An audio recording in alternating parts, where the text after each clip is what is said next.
70s and the 80s, his was a product that was proudly used by many of the great racers. The cars he built recorded over 20 national event victories and at least 5 world championships. He built some 75 plus cars over the years. Hummel and Myers, Frakes and Funk, Woosley, Sharp and Reynolds, just a few of the cars built by our honoree.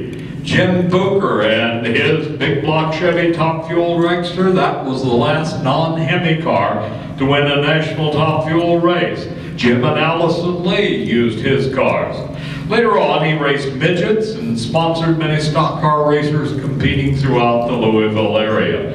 He currently operates an aircraft-related company and is a member of the Kentucky Motorsports Hall of Fame. Would you welcome, please, our final honoree this evening, Mr. Bill Stebbins. Bill, come on down.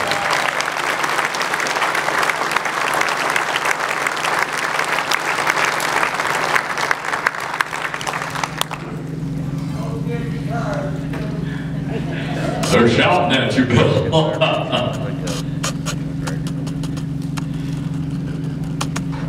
Congratulations to you, Bill. Thank you very much. I appreciate that. I got a few things to say, a few people I'd like to thank. I'll be happy to hold this for you. That's it. Thank you.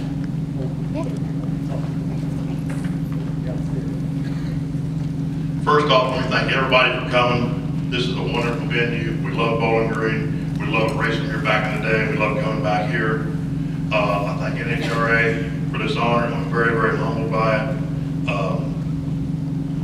It's a very, very neat deal.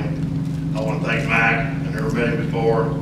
He brought the professionalism with the broadcasting and with the announcing to an extremely high level, way better than the stick and ball sports guys.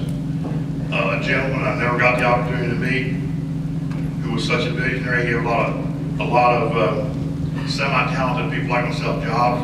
Mr. Wally Parks, my friend Bob Daniels, who when he was Division III director, he gave us a lot of good publicity and a good ink in his column.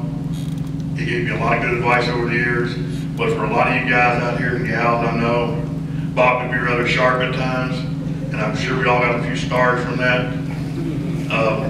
Eileen Daniels, who's worked tirelessly in this sport for years, been my friend. I appreciate the friendship. Steve Gibbs, thank you for all you've done. And when he leaves and Eileen leaves, we're all going to be in deep trouble. Greg Sharp, who's been really good through this whole deal, thank you. Morris Smith, who's not here, the bone's on his way to Florida, but he always took care of all of us racers at Bowling Green. We loved coming to Bowling Green. We were treated like human beings, and if you had a problem, didn't run good, Morris always made sure you had enough money to get home. I want to also dedicate this to all the guys and gals back in the 60s and 70s that toiled day in and day out for little or no money. Back in our days, you raced out of your pocket. If you had a chaparral goose and a crew cab, you were King Daddy. And all the people that didn't get the recognition I think they deserved, I can think of people all through the deal and made parts, drove, crew, whatever. I dedicate this to them. I'd also like to say something about the people that I consider icons in the sport that took time with me when I was starting to share their knowledge and their time.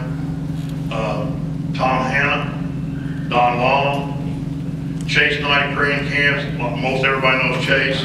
I think he's the one driving force that brought Korean Camps back after the bankruptcy. Roy Fiesta and his wife from Speed Products. A guy that probably myself, my wife, and Bill Aiken over there, probably the only 3 people in this room that know the guy's name, a fellow named Luke Ilisowski, who I had the extreme honor of working with. Yeah, you know him, yeah. Several times on race cars. He showed me more aluminum fabricating techniques. I thought I was a fair welder, you know, gas welded aluminum. This guy he was the Mac Daddy. I mean, he started out he's been gone for 15 years. He started out in his 30s working for Harry Miller and worked for everybody. I mean, boy, I mean, you name him, he worked for him. Penske's first win at the Speedway, Luigi was on the crew. I learned so much from him, I just want to mention his name because he's gone. And guys like that, which I consider the true old masters, that would unselfishly give their time to young guys and show them, take the time to show them the skills, because you can't just go out and do it. Somebody shows you, it makes it a whole lot easier. A couple other folks to mention. Bob Stang at Strange Engineering, the bum was going to be here, and I could just float on his boat in Michigan or something. But, I mean, we bought parts from Bob way back in the day, in the early 70s. Bob always had the best parts. Bob knew the right things to do, and he's grown his business into a world-class facility. And I thank him for his friendship all these years. My friend sitting over, Bill Rail, AKA Short Round, and his buddy Dauber, they make everybody's race car products look better when they got done painting them. I don't know if they're here, the whole Hilton family, John, Bobby, Mike, Tyler, Mike Whitney, and his buddy Jamie, they've all helped on Funk's car. All the Kentucky Motorsports guys, they all come over and worked on the car, even though Funk was a no-show. I had to do that, Funk, I'm sorry. All we really wanted was his wallet. We ain't got none of that yet. So, the guys I've had the privilege of working with at the shop, Tony Garcia, been a friend of mine forever, wonderful fabricator and welder. Richard Shirley, who I think's out of the country on business. He came to us from Don Schumacher Racing, wonderful fabricator, welder. Larry Cruiser, probably nobody but me knows his name. He was the original Cruiser. He came to us from Bill Mullins, and Cruiser just one day, he's gone. Nobody knows what happened to him. I'll mention a few of our customers that really made our products better because they give us good feedback. Austin Myers, when he rode Homel's 2-motor car. Jimmy Booker, who left way too early. Clayton Harris, probably the hardest racer I was ever around, and showed me the dedication that it takes and the time it takes to be a championship caliber race car driver. Woosley, Sharp, and Reynolds, I don't know if Sharp's here or not. I mean, they were the dads in Pro Comp. They won at least 3 world championships and dozens of national races. The Lees, class organization.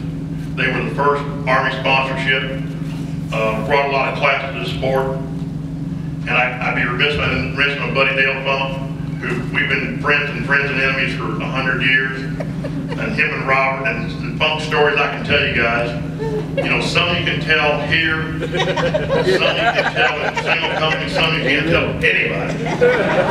Yeah, the deal with it is, I've checked out a lot of this stuff with, like in Walther, and some of these guys who can verify this stuff.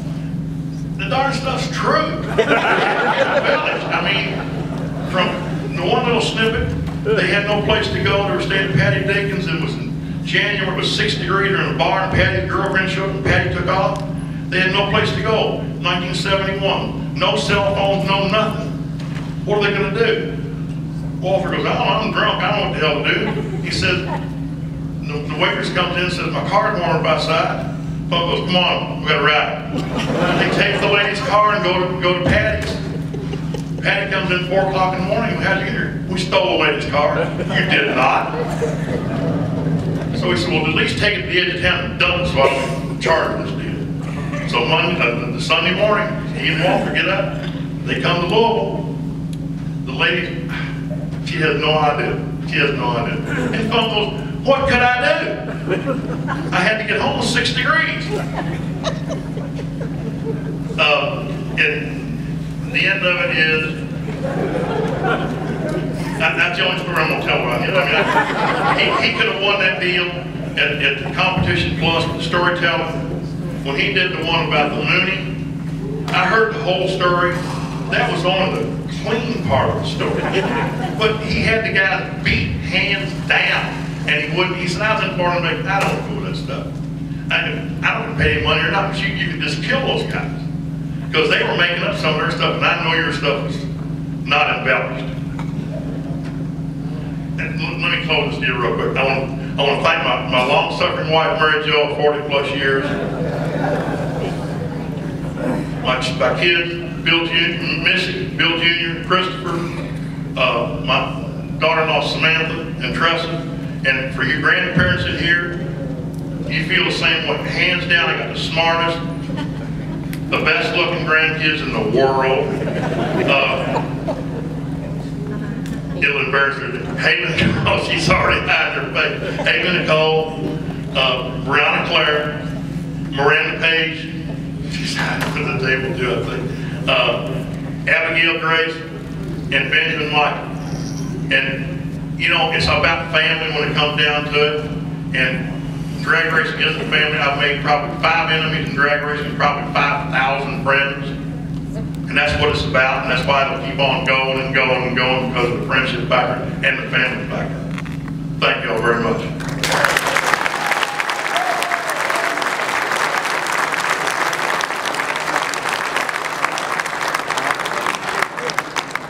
I had intentionally waited until we came down to two more items on our program tonight. The auction, and actually 3. There is another announcement coming. The auction of our big banner, and of course, the Grand Marshal presentation. But I would like to pay a very special